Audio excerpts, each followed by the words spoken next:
দেখতে দেখতে প্রায় সন্ধ্যা গড়ে এলো। তাই ভাবলাম এখন বলুন এখন কি করতে পারে মহারাজ। এতে ভাবনা কি আছে মহারাজ? চলুন আজকে রাতটুকু ওই সত্যবানের পুণ্য কুটিরে আমরা কাটিয়ে যাব মহারাজ। চমৎকার শক্তি মন্ত্রীবর, তাহলে আর ফিরব নয়। এই মুহূর্তে আমি যাব ওই সত্যবানের পূর্ণ কুটিরে। আজ রাত ওই সত্যবানের কুটিরে কাটিয়ে আগামীকাল ভোর প্রত্যুষে আমি দেশ অভিমুখে যাত্রা করব। চলে আসুন মন্ত্রীবর। মহারাজ সত্যবতী, স্বামী, প্রিয় মা, জল খাবারের ব্যবস্থা হয়েছে? হ্যাঁ স্বামী, আমি জল খাবারের ব্যবস্থা করেছি।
জানো সত্যবতী, বলুন স্বামী।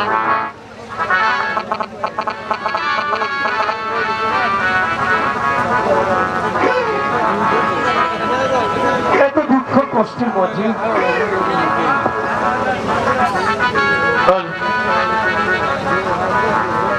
যখন তোমার চন্দ্রবদন মুখখানি দেখি তখন আমার কি মনে হয় তুমি জানো? কি মনে হয় স্বামী? প্রদীপ হয়ে থেকো তুমি আমার ভাঙা ঘরে।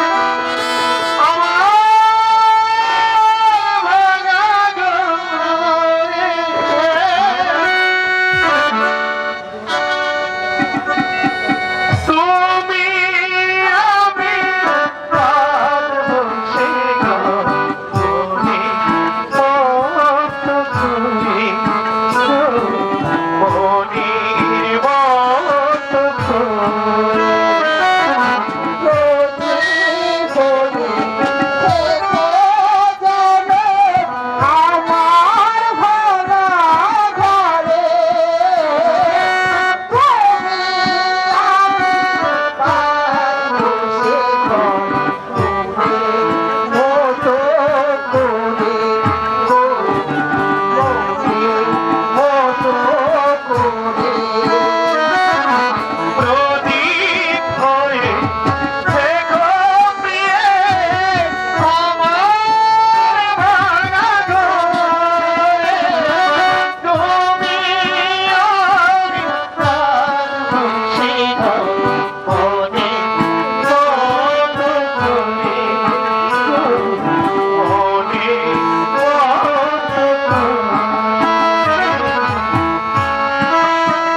সেখান মনের মতো করে গো, মনের মতো করে প্রদীপ হলে সে গো প্রিয়ের আমার ভান্ডারে,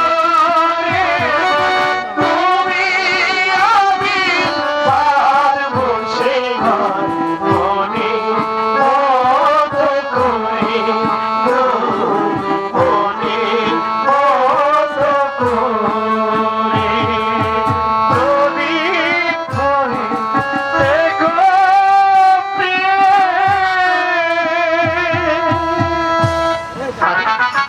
দেখেছি সত্যবতী, অনেক রাত হয়ে গেছে, আমাকে একটু বিশ্রাম দিতে হবে না?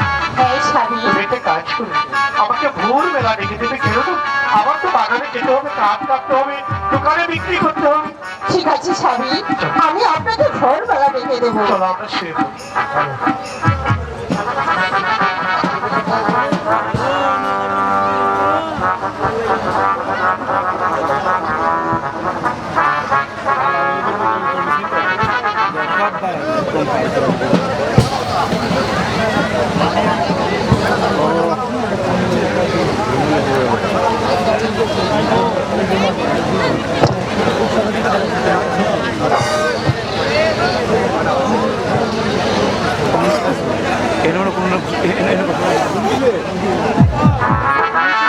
স্বামী, আপনি শোন, আমি দরজাটা দিয়ে আসছি।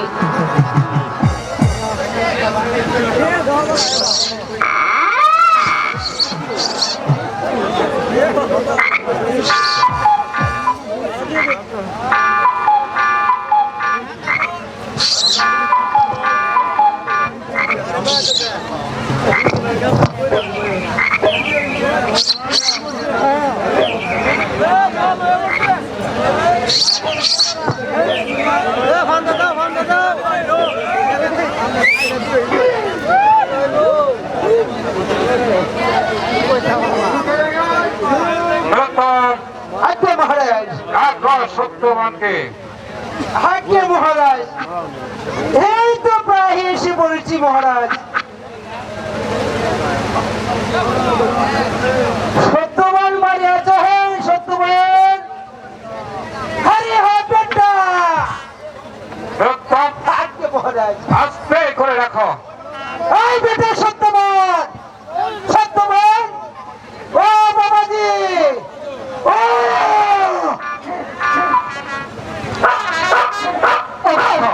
আস্তে রাখো। কে যাবে ডাকছে?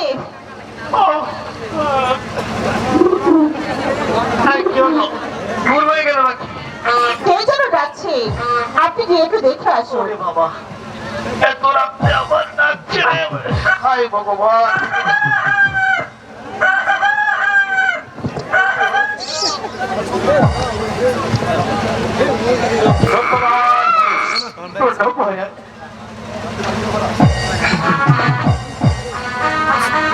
আশীর্বাদ করি বৎস, দীর্ঘজীবী হও।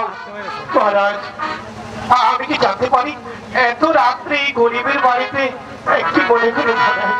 ষোলো বৎস আমি খেয়েছিলাম অজয় রাজ্যে, অজয় দাদা খেয়ে ভক্ত করতে, দেখতে দেখতে প্রায় সন্ধ্যা করে এলো। তাই ভাবলাম আজ রাত তোমার বাড়িতে কাটিয়ে আগামীকাল ভোর পুকুরে আমি দেশ অভিমুখে যাত্রা করবো। আপনি আজকে রাত্রে আমার বাড়িতে যাপন করবেন? সত্যবাদী বলুন স্বামী। মহারাজ এসেছে, আজকে রাত্রে আমাদের বাড়িতে রাত্রি যাপন করবে, কিন্তু কোথায় দেবো তাকে আসুন, কি করবো আমি বুঝতে পারছি না। আমি আমি বুঝিয়ে বলছি।